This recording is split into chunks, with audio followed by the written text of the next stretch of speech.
So the Bills have now won 3 different ways.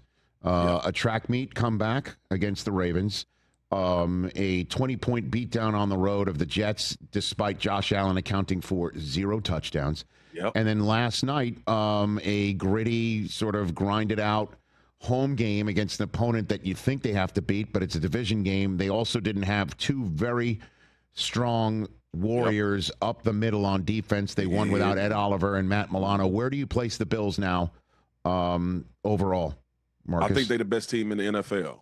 And look, I don't say that easily because I think the Baltimore Ravens are still right there. But obviously, you got to give them benefit of the doubt for being able to come back and win that game. And I think that's the only thing and the only reason that I would put Buffalo number 1, or for me, it would be Baltimore. Baltimore looks when they're dominant, they look more dominant than anybody, in my opinion, even in that Buffalo game for a large majority of it.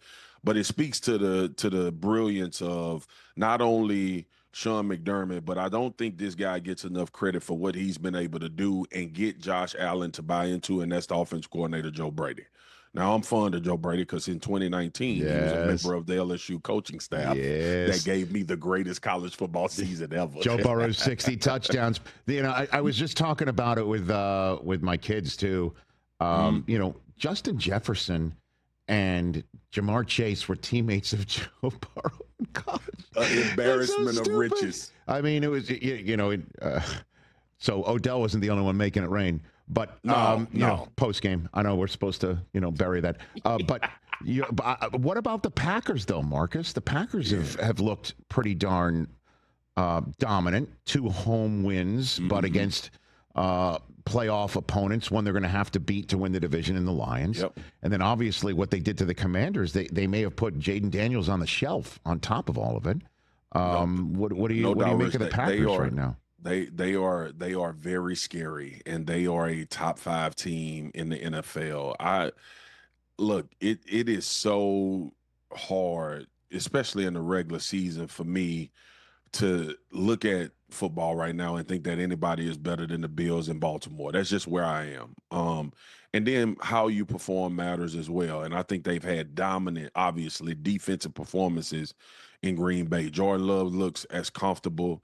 They got Josh Jacobs in the backfield. They are a complete football team. And if they represent the NFC in the Super Bowl, I don't think anybody is going to bat an eye. And obviously, the mega trade that was made, unfortunately for me as a fan, of Micah Parsons going over there. So I think a lot of what I'm waiting to see with Green Bay is, can Jordan Love keep this consistency? He's been up and down a little bit to me, and you just want to see him kind of stay even keeled. Now, he looks much more comfortable in this offense. And Matt LaFleur wants him to push it downfield. They want to be explosive as an offense. And I think sometimes last year, if we're being honest, we watched him struggle early in games, turning the football over. And then you could see those glimpses of, hey, this dude going to be really, really good. And this team going to be really, really good. They came into the season with high expectations before Micah Parsons. So I think they are one of those top-tier, top 5 teams in the league. I just think Buffalo and Baltimore have been doing it a little bit longer, so I'm going to give them benefit of the doubt.